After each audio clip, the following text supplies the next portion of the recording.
Welcome back, my friends, of the show that never ends. Glad you could attend. Step inside the tent, my friends and movie maniacs, as we take a look at Don't Fuck in the Woods 2. Yes, that's right. Shawn Burkett is back with a sequel to Don't Fuck in the Woods, the long time coming sequel, which he directed and wrote.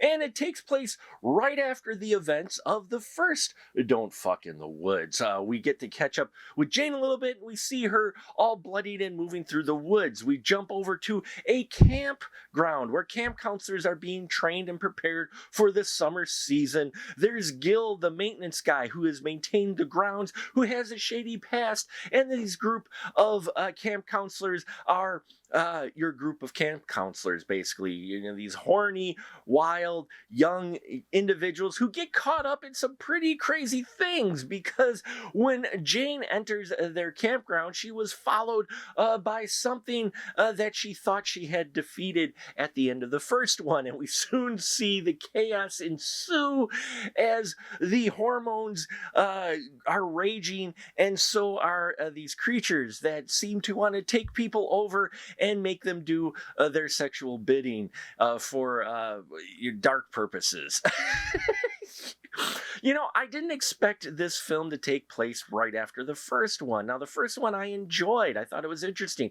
This send-up exploitation film that dives deep into a lot of practical effects, and you can tell it's that really trying to grasp that creature horror films of the 80s. The first one captured it well. This one, I'm going to say I enjoyed this film even more than the first one, and that's not just because it has some familiar faces in this film as well. Don't Fuck in the Woods 2 really is a solid, entertaining homage to those exploitation 80s horror films, as long as you go into knowing that. If you saw the first one and you can't tell by the title, there is gratuitous nudity. There's also gratuitous gore in here, wonderful practical effects, interesting creature designs that are also practical.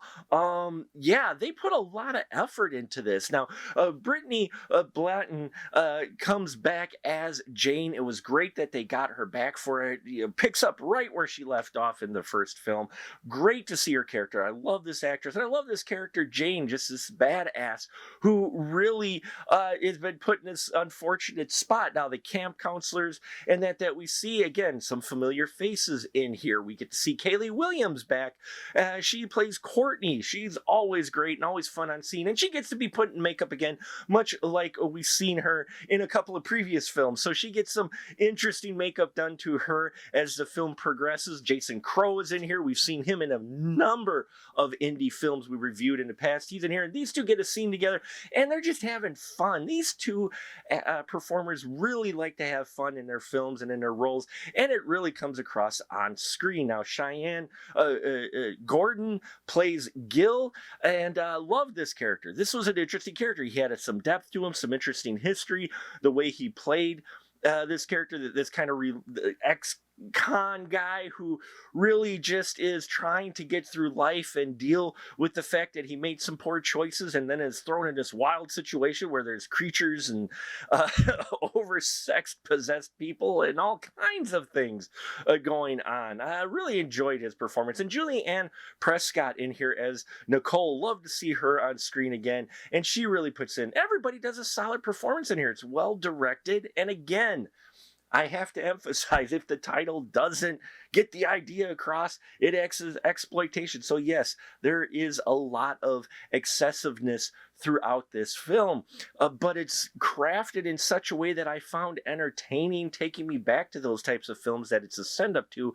And in many ways, this is an improvement over the first one, though we do even get little glimpses of like ref callbacks to the first one in this one through certain lines of dialogue and certain situations which are shot similarly, yet enough difference as well so you recognize, aha, calling back to the first film, but at the same time the scene's a little different and the situation is a little bit different.